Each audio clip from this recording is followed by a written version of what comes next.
మాట, నాలుగో మాట. ముందు 3 మాటలు విన్నాము. 3 మాటలు మన కోసం దేవుడు పలికిన మాటలు. నాలుగో మాట తన కోసం పలికిన మాట, నాలుగో మాట. ఏంటి ఆ మాట అంటే మత్తయి సువార్త 27వ అధ్యాయము 46వ వచనం. మత్తయి సువార్త 27వ అధ్యాయము 46వ వచనం. ఇంచుమించు 3 గంటలప్పుడు యేసు ఏలీ ఏలీ లామా సబక్తా అని బిగ్గరగా కేక వేశాడు. ఆ మాటకు నా దేవా నన్నెందుకు చెయ్యి విడిచితివి అని అర్థము. ఈ మాటకి వివరం చెప్పుకునే ముందు చిన్న ప్రార్థన. యేసయ్యా మీకే స్తోత్రాలు, మీకే వందనాలు. యేసయ్యా ఈ మాటను ఎలా బోధించాలో ఎలా చెప్పాలో నాకైతే తెలియదు. నేను చెప్తే ఎవరికి అర్థం కాదు, కానీ నాలో ఉండి మీరు మాట్లాడితే నాకు నీ బిడ్డలకి సమస్తానికి అర్థమైంది. దేవా మీరే కనికరించండి, చాలు చూపించండి. దేవా యేసయ్యా మీరు పలికిన అమూల్యమైన మాటల్లో యేసయ్యా నాకు ఇచ్చిన యొక్క మాటను దీవించండి, ఆశీర్వదించమని దీవిస్తారని నమ్ముతూ యేసయ్య పరిశుద్ధ నామంలో అడుగుతున్నాం తండ్రి.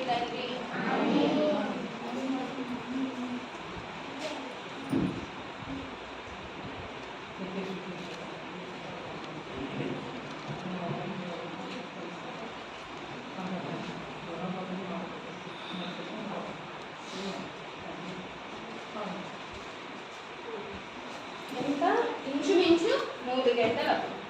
ఎన్నింటప్పుడంట 3 గంటలు. ఇంచుమించు అంటే ఇంకా 3 అవున. ఇంచుమించు 3 గంటల సమయంలో ఏమని పిలుస్తున్నాడు యేసయ్య? ఏలీ ఏలీ లామా సబక్తా. ఇది ఏ భాష అంటే అరబిక్ భాష. ఏ భాష? అరబిక్ భాష. అంటే ఇది యూదా భాషకు దగ్గరగా ఉండే భాష. అంటే ఇప్పుడు తెలుగులోనే ఎన్నో రకాల భాషలు ఉంటూ ఉన్నాయి, మనం చూస్తూ ఉన్నాం. అయితే అలానే అరబిక్ భాషలో యూదులకు సంబంధించిన భాష కూడా మిక్స్ అవుతూ ఉంది. ఈ యొక్క భాషలో దేవుడు పలికిన మాట ఏమని? ఏలీ ఏలీ లామా సబక్తా. అయితే ఇదే 3 గంటల సమయంలో పస్కా గొర్రెపిల్లను బలిస్తూ ఉంటారు. ఎన్నింటికి? 3ంటికి. ఎవరిని బలిస్తారు? గొర్రెపిల్లని. పస్కా పండుగ చేస్తారు కదా, ఆ యొక్క గొర్రెపిల్లని బలిస్తారంట 3ంటికి. అలానే దేవుడు కూడా ఈ లోకానికి ఎలా వచ్చాడు? ఒక గొర్రెపిల్లలాగా వచ్చాడు. గొర్రెపిల్లలాగా వచ్చి ఆయన కూడా బలయ్యే సమయం ఎన్నింటికి? 3ంటికి. అయితే ఇక్కడ ఈ మాటలో ఇంచుమించు 3 గంటలప్పుడు దేవుడు ఎవరు పలికాడు? నా దేవా నా చెయ్యెందుకు విడిచితివి. బిగ్గరగా కేకేశాడంట, చాలా పెద్దగా కేకేశాడంట. అంతగా అంటే ఇప్పుడు పేరెంట్స్ చిన్న పిల్లల్ని వదిలేసి వెళ్ళిపోయారనుకో, ఆ పిల్లలు ఏడుస్తారా లేదా? పెద్దగా ఏడుస్తారు. ఎందుకు ఏడుస్తారు? అమ్మ నాన్న వెళ్ళిపోయారు అని తెగ ఏడుస్తూ ఉంటారు వదిలిపెట్టేస్తే. అలానే యేసు ప్రభు వారు కూడా తన యొక్క తండ్రి అంట చెయ్యి విడిచారంట. చెయ్యి విడిచినప్పుడు ఆయన బిగ్గరగా కేక వేశాడంట. బిగ్గరగా కేక వేసి నా దేవా నా చెయ్యి ఎందుకు విడిచితివి. ఫస్ట్ ఏమన్నాడు? ఏలీ ఏలీ లామా సబక్తా. అంటే మనకి భాషలో అర్థం కాదు కాబట్టి భక్తులు ఏం రాశారు? నా దేవా నా చెయ్యి ఎందుకు విడిచితివి అని రాశారు భక్తులు. ముందు దేవుడు పలికిన మాట ఏంటి? ఏలీ ఏలీ లామా సబక్తా. అది ఏ భాష? అరబిక్ భాష. ఆ అరబిక్ భాషలో దేవుడు మాట్లాడి ఉన్నాడు. అయితే నా దేవా నా చెయ్యి ఎందుకు విడిచితివి మన భాషలోకి మనం వద్దాం. మన పిల్లల చేతులు విడిచి వెళ్ళిపోరు. వాళ్ళకి చిన్న వయసులోనే నడక నేర్పియాలంటే ఫస్ట్ మనం చేపట్టుకొని నడిపిస్తాం. తర్వాత కొన్ని రోజులకి చేయి విడిచి వాళ్ళు నడవాలని విడుస్తాం.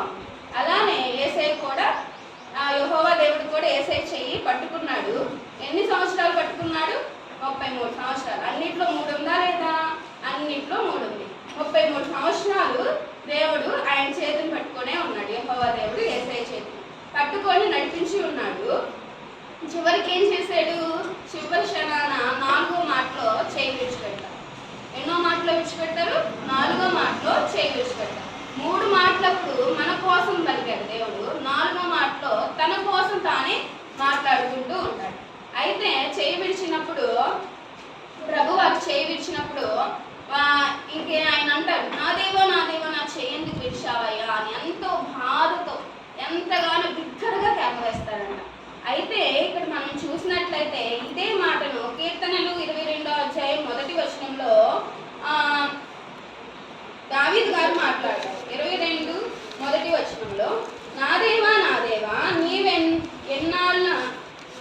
నీవు ఎన్నెల విడనాడితివి, నన్ను రక్షింపక నా అర్థధ్వని వినక నీవెలా దూరముగా ఉన్నావు. ఎవరు పలుకుతారు? దావీదు గారు పలుకుతారు. అంటే పాత నిబంధన కాలంలో యేసు ప్రభు వారు రాలా, కొత్త నిబంధన కాలంలో ప్రభు వారు వచ్చారు.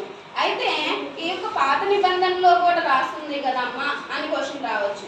అయితే దేవుడు వస్తాడని అందరికీ తెలుసు అన్నమాట. అందరూ దేవుడు వస్తాడు, ఆయన రాకడిని కనిపెట్టడానికి యెహోవా దేవుడు ముందుగానే వాళ్ళని సిద్ధపాటు చేసి ఉన్నారు. అలానే మనం కూడా రెండో రాకడ వచ్చిందంటూ ఉంటాం కదా, ఆ రాకడికి మనం కూడా ఎలా ఉండాలి? సిద్ధపాటు కలిగి ఉండాలి. అంటే పాత నిబంధనలో యేసుప్రభు వారు రాకముందు దావీదు గారు ఎలా ప్రార్థన చేశారో అలానే కొత్త నిబంధన ఇప్పుడు జరుగుతూ ఉన్నది, మనది కొత్త నిబంధన. ఈ యొక్క నిబంధనలో మనం కూడా ఎలా ఉండాలి? దేవుడు వచ్చే సమయానికి సిద్ధపాటు కలిగిన కన్యకల్లాగా మనం ఉండాలి. అయితే యెషయా గ్రంథము 53వ అధ్యాయము 3-4 వచనాలు చూద్దాం ఒకసారి. యెషయా గ్రంథము 53వ అధ్యాయము